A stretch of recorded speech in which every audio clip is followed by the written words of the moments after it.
Hey guys, I'm going to make a quick video about a third function valve on the Kubota tractor.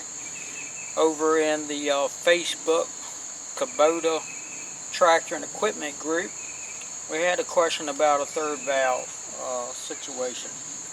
And what the situation entailed was a guy has a quick connect front bucket on his Kubota tractor, and he took the bucket off and he put a snow blade on there.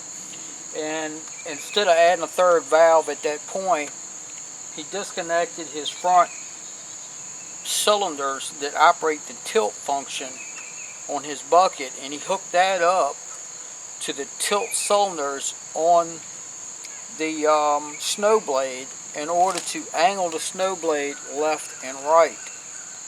Now when he lifts the bucket up, or the snow blade up, the blade flops down because there's no pressure there to hold the blades in a stationary position. He has no adjustment this way, only this way.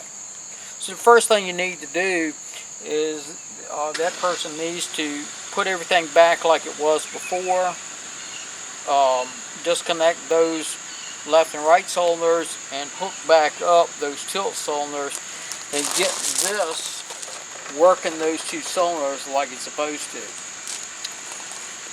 Now, as for the third valve, if you buy the third valve from a reputable company like W.R. Long, W.R. Long sells 4-in-1 buckets. They sell third function valves.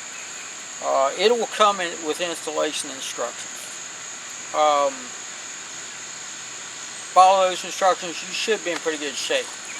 But I'm going to give you an overview of basically how it's done. The third valve is mounted right here underneath this valve. Okay, the third valve gets its power from the power beyond port. Power beyond port on a Kubota loader and Kubota loader valve, most of the time it's labeled embossed in the casting with a BY, beyond. That's for power beyond. It's this hose right here that is not a quick connect hose. It's a hose that's hard plumbed into this valve. That's your power beyond. And basically what it does is, right now there's a hose hooked into that port, that power beyond port. It goes down and goes, on most tractors, goes down to a distribution block right underneath this floor pan.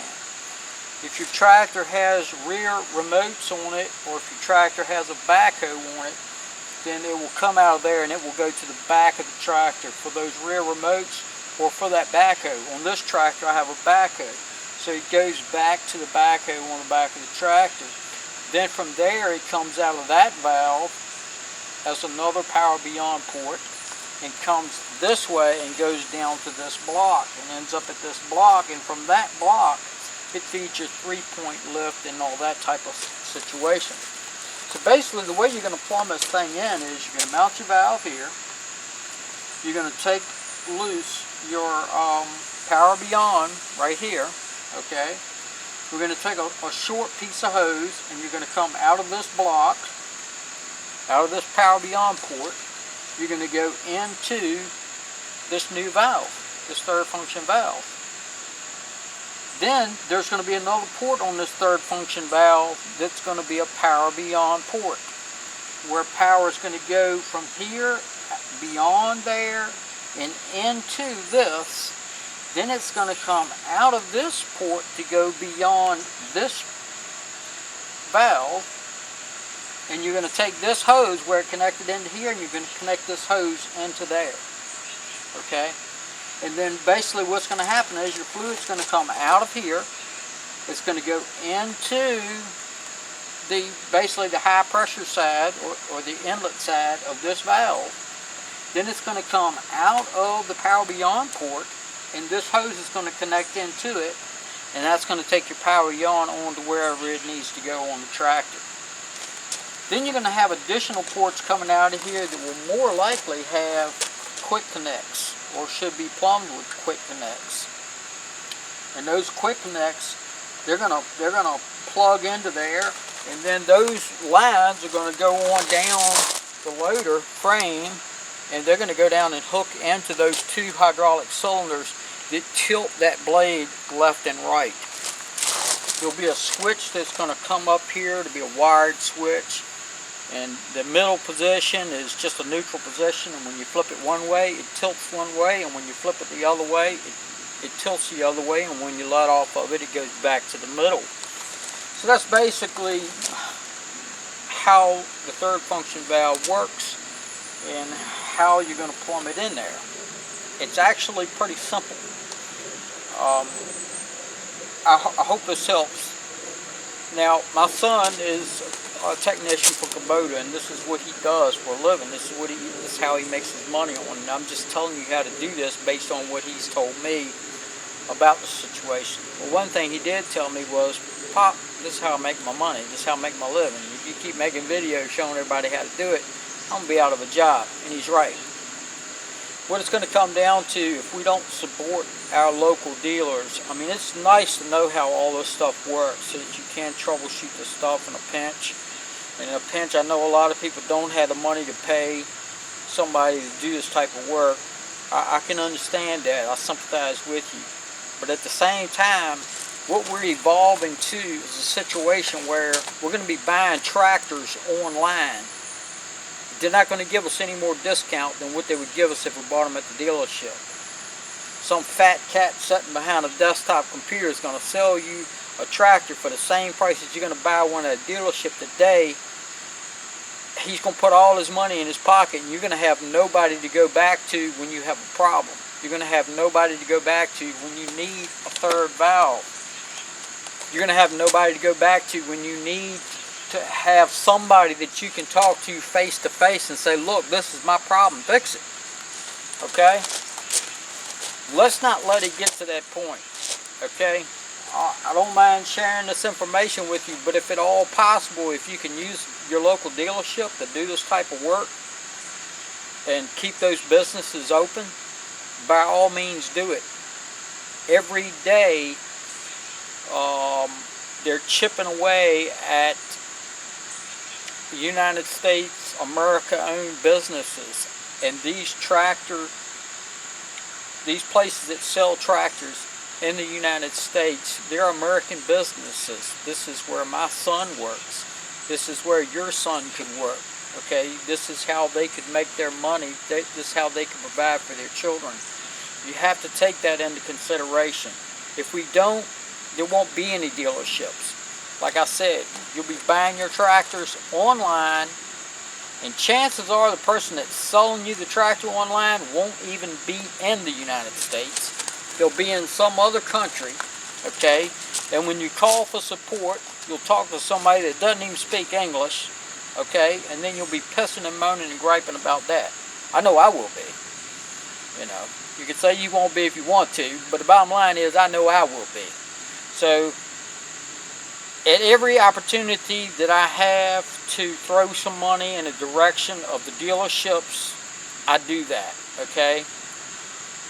Implements that I have purchased for this tractor, I go to that dealership and I buy them. And I can tell you, my son works there, but I don't get a discount, okay?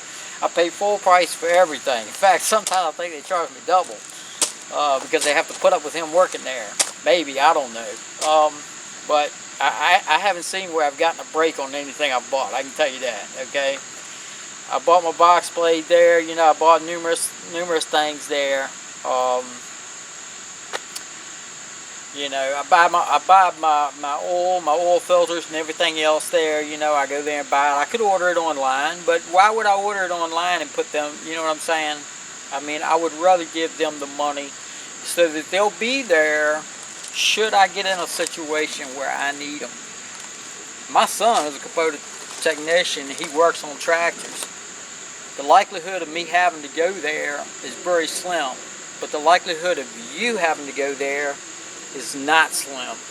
And I want you to be able to go there and have your tractor worked on, have your tractor serviced, have this type of thing done, and not have to worry. You know, was the system contaminated? Did it get dirt in it? Was the valve hooked up wrong? Because you can hook these valves up wrong. A lot of people think you can't, but believe me, you can. These valves have built-in release systems in them.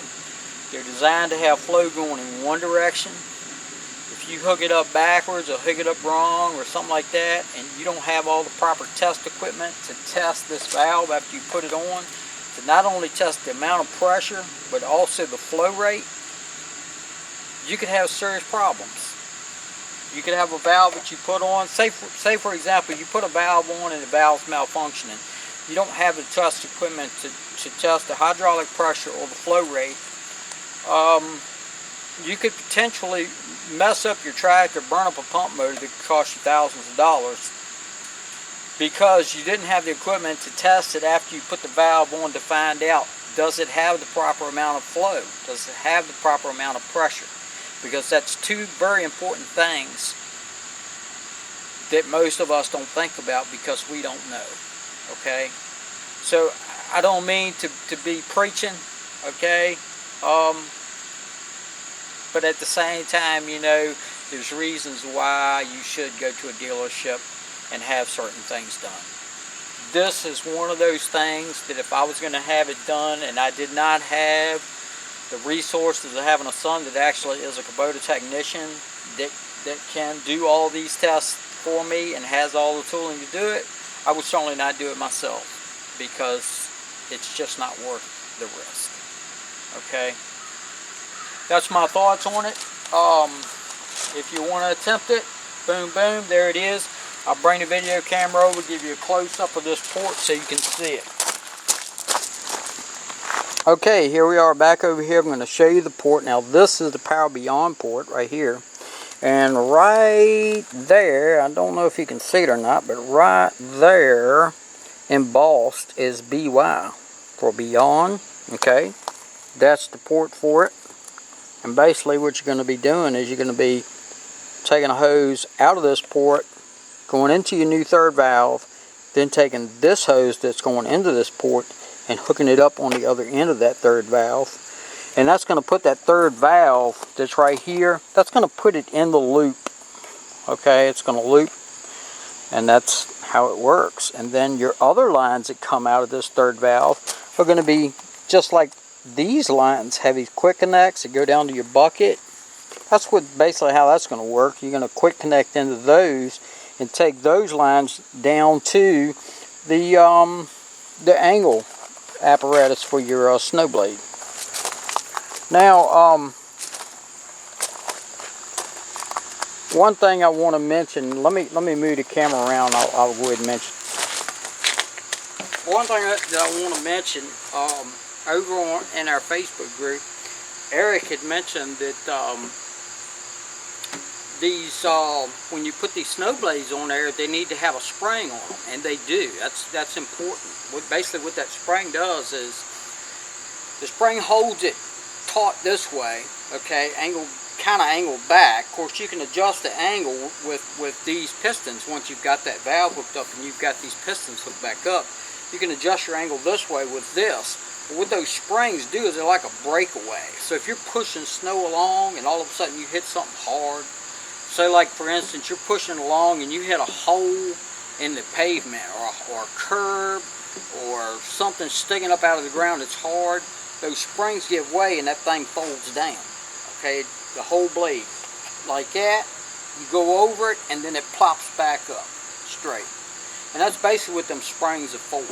And if the blade that you're getting ready to use on this tractor does not have those springs, I don't know if it's a homemade blade or something that that's was a homemade job or something, but every blade that I've ever seen that was a snow blade had springs on it that it would kick like that. Okay.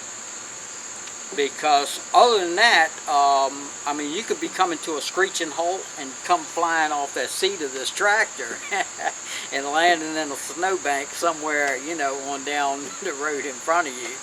And that wouldn't be too good, So, yeah, you definitely need to look into building in some type of spring system on that thing so that if you do hit something, it will fold down, reset itself, and then you can go on, and you never really even, I mean, you might feel that you hit it, but it's not going to be a disastrous thing. Anyway, I just wanted to throw that in there, and I appreciate Eric bringing that to the attention of everybody that was watching through. Okay, have a blessed day.